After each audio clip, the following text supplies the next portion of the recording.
getting back to being a bit more grounded, and I feel like getting back some of your autonomy that you might have lost in the last couple of years of madness. I think one of the biggest things for me is just like success is just not having as much stress. I went a week without chocolate and I was like, winning.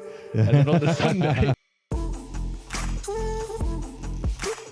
What does success really mean in 2024? For me, I feel like in 2024, success to me means something completely different and very, very personal. I feel like success in general in 2024, for most people, I feel like it's just getting back to being a bit more grounded, and I feel like getting back some of your autonomy that you might have lost in the last couple of years of madness since, post COVID. And I feel like the world is going slightly crazy at the minute with everything you look at in the media, which I try and avoid at all costs. For the most part, I try and stay away from mainstream media because I feel like it's just nothing good can come from it.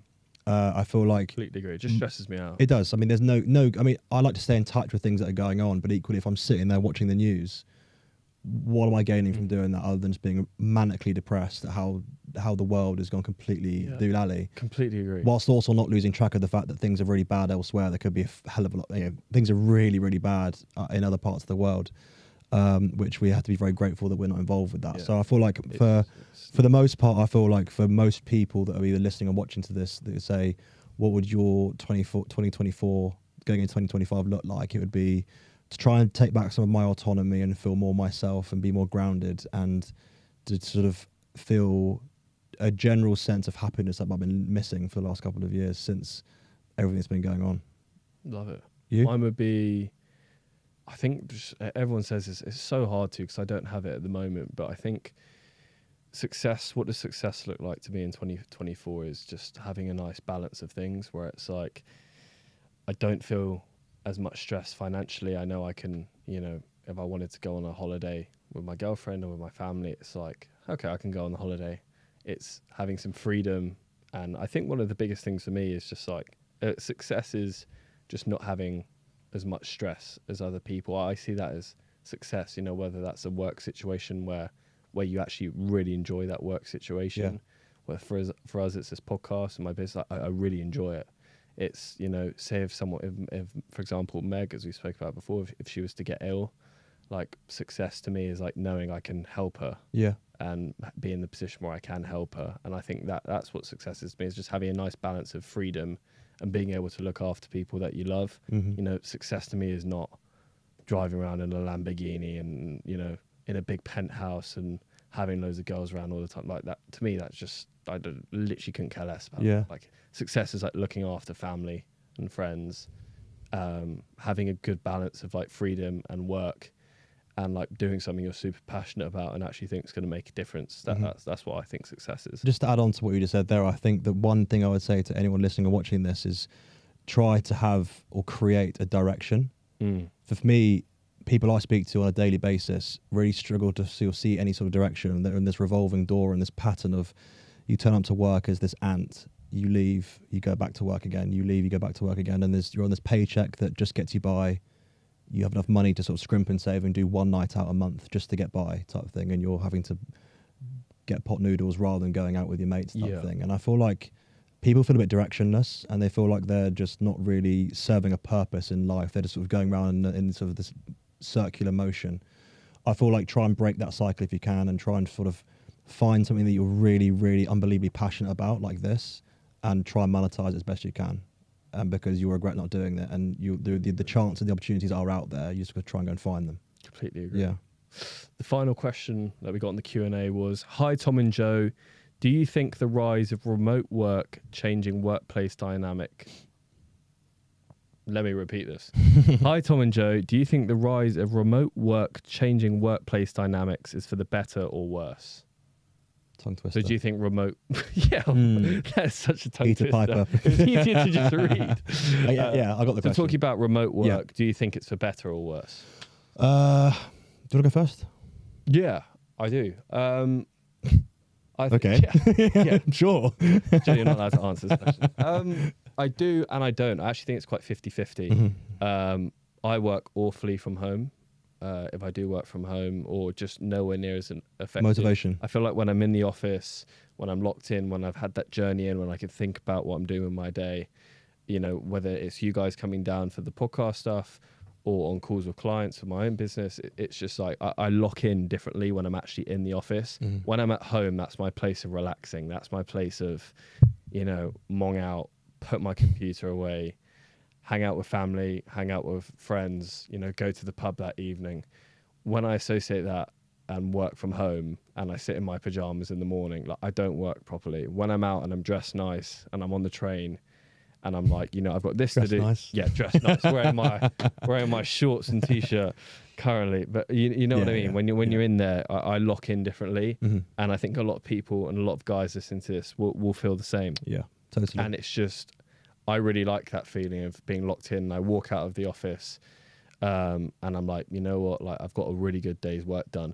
But then it's also really nice mentally some days to be at home. It's like not having to do that every single day, whether it's, I do it about 3 times a week, 4 times a week.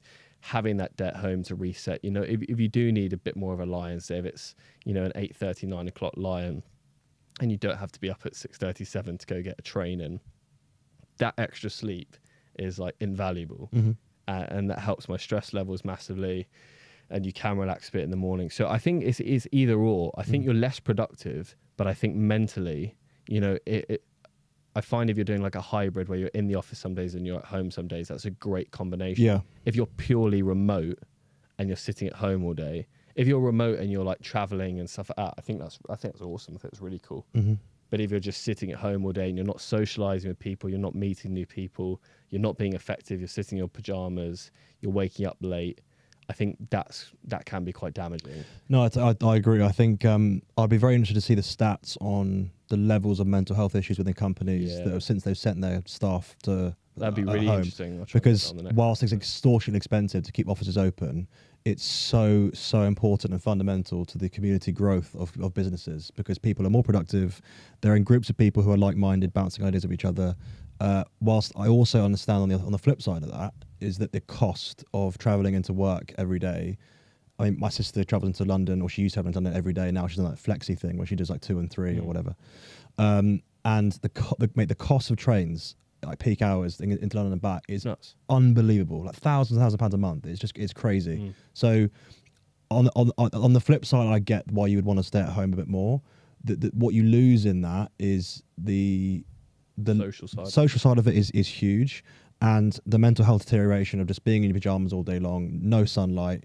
If you're disciplined and you get the chance to go to the gym, take the dogs out for a walk, you're sitting in the garden and get some sunshine on your lunch break, eating good food. I feel like if you're out in the office, you have to do those things, because you're commuting, you're getting sunlight, you're with your mates for the most part if you like your workmates, or you can go and see your friends in the city if you're working in London. Again, I'm the same as you. I'm 50-50. If you have the chance to be able to do so, I would do both. If I was working, I work for myself like you, so I have the opportunity. So that hybrid sort of flexi work thing where you can pick and choose. If you have an insanely busy Wednesday, take the Thursday off at home, and providing you're still doing those things. So I'd say about creating a routine that works best for you. If you have kids and you can have childcare at home, all that kind of stuff, it can work for some people. It doesn't work for others. Some people need to be in the office every day because that routine, particularly if you're an extrovert. If you're an extrovert, you need to be in the office more than some introverts do, because you need that sort of interaction of being around people the whole time. I know plenty of them. I also like if you do work from home sometimes, you know, if you do have kids or whatever, and they're not at school, it's summer holidays, like that's great. Yeah, this time of year, side of it's awesome. So I like the hybrid side of things. Big time. I think fully remote and like doing that side of things can be quite dangerous. Yeah, and the whole routine side. If you're very disciplined, it can be very good. But I just think there's nothing in my opinion, you don't work any better than when you're in an office and you're with people, you're with your team, and you sit down, you plan, and you execute. That's when, in my opinion, everyone's most effective. If you disagree with Tom, let us know, by the way. If you disagree. If you do work from home and you're like, no, he's wrong. I hate working in the office. I work so much better from home. Let us know as well. Yeah. I want thousands of people to be like, nah, this dude. I'll delete the video. Edit this cut. Right, the last one we're talking on, we have 15 minutes, is health and fitness. Okay. Health and fitness in terms of mental fitness and physical fitness. We talk about this all the time. This is Joe's bread and butter. Yeah. I'm hopefully getting more into the bigger physical fitness Thank side. you much, I've always played rugby, I've always gym, but trying to do it more, trying to eat better as well. And eating's the first thing I want to touch on in terms of physical health. And also mental health as well, mental fitness side of things. How important is it in what you eat, your diet? Yeah, so it's integral. I feel like it's more poignant for me, actually. I spent the last maybe 4 to 6 weeks. I mean, Siobhan off camera, we talk about food a lot, and big food guys. Big food guys. I'm quite fortunate that I can eat a lot of stuff and it doesn't really affect me as much as some other people, and I'm aware of that. So not everyone can do what I do. In the last maybe 4 to 6 weeks, I've noticed a huge change in eating really clean, or cleaner, I should say. And the difference it's made in my energy levels is like astronomical. It's huge. So like eating cleaner, not as much junk food, not like no fizzy drink. I'm a massive sweet tooth, like the biggest sweet tooth in the world. And yet, for whatever reason, this shift that I've had in the last maybe 6 to 8 weeks, maybe 2 months, of loads of water, loads of electrolytes, all my vitamins, minerals getting in there, and my sort of 5 a day, every day, loads of fruit, loads of veg. And I've seen huge changes, like really? Massive changes, mate. Like I don't sleep very well anyway, but you know, my sleep is not great, but my sleep's got better despite how hot it's been for the last couple of days. And I'm literally dripping in sweat mate, it's so hot on the film. Siobhan, you better do some serious editing on this, mate, because I'm sweating buckets. Have to edit the sweat off our forehead. Yeah, put it in black and white or something, just to shade us out.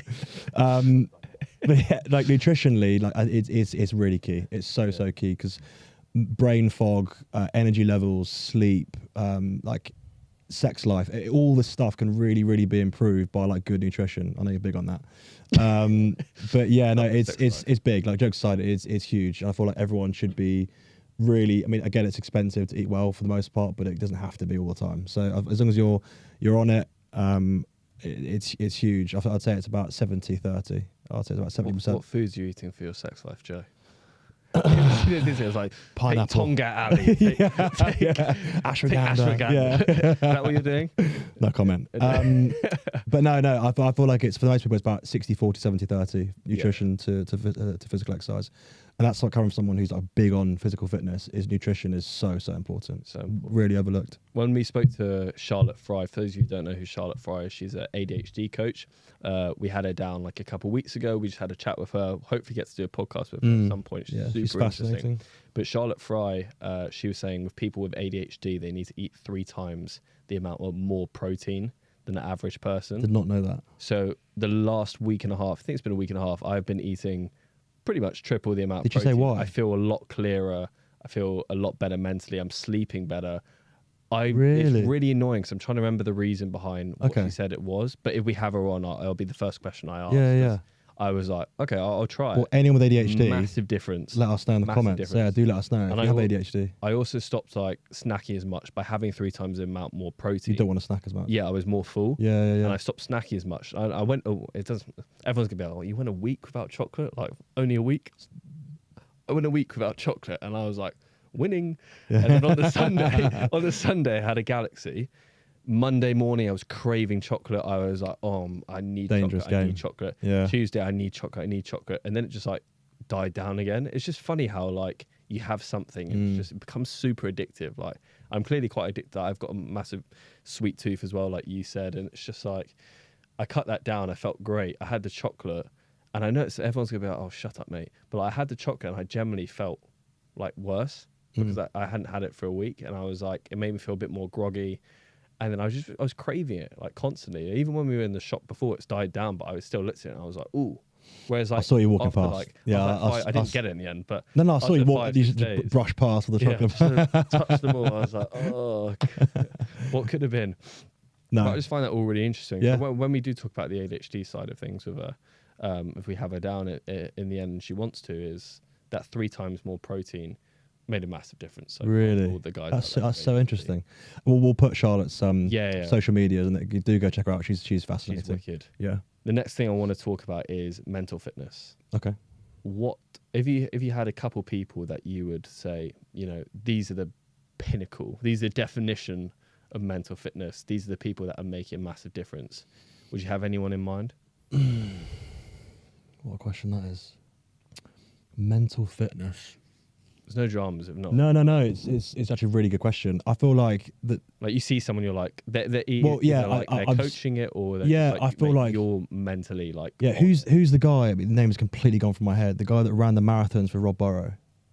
before Kevin he died. Sinfield. Kevin Sinfield. So that for me, Definition of mental when I mental see strength as well. when I see him, I think what he's doing and the reasons why he's doing it and what he's putting his body through, and yet he is humbly just saying, I'm not amazing. Rob is just incredible what he's had to go through and what his family had to go through and the money he's raised.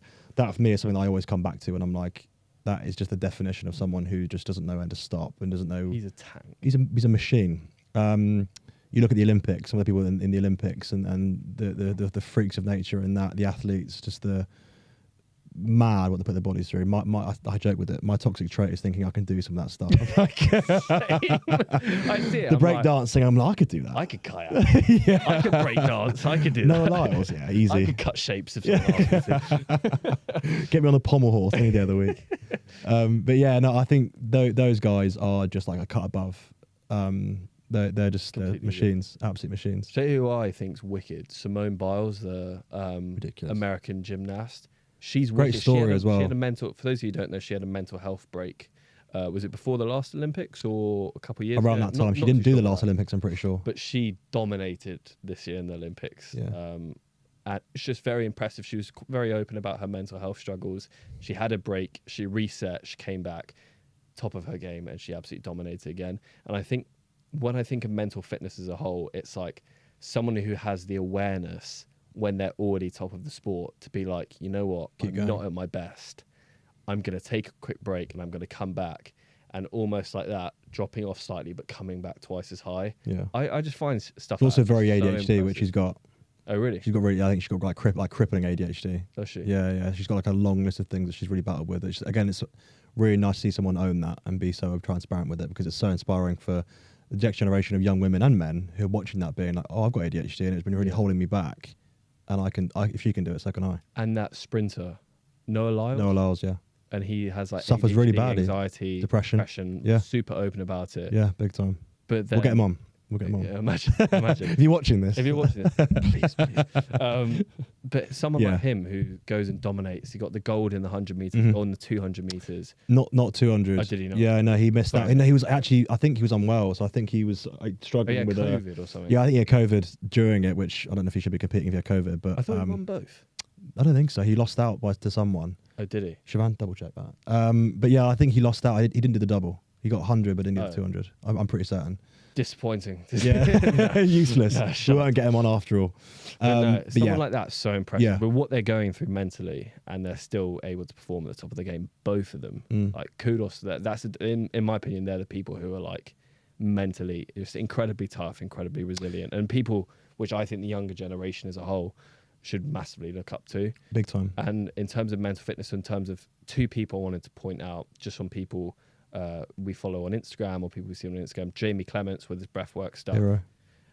Mental. Hero. We had him on the podcast. We missed that episode. It was amazing. Go and check it out. But Jamie Clements with his whole breathwork side of things and helping people become mentally fitter through that. And also a girl I follow on Instagram called Maya Rachatora. Hopefully I've said that right. She is incredible, and it's she's blown up recently, but it's all about visualization. So she helps like CEOs and people like visualize their future and help them think through things better. That's interesting. Insane. Yeah, it's insane. I remember following her when she had like 1,000 followers. She now has like 500,000 in the space of 8 months. I think just people really resonate with that stuff, and she's actually doing it to benefit people, and people are like, okay, I'll try visualization. And they try what she's doing and they see it works. And that mental side of things is just insane. I think the beauty about things like the breathwork and visualization is once you learn the skill behind it, and that sounds really weird to say skill of breathing because we all breathe, right? And yet when we had Jamie in, I think he says about like we do 25,000 breaths per day on average, and yet none of us have to breathe properly to really help ourselves.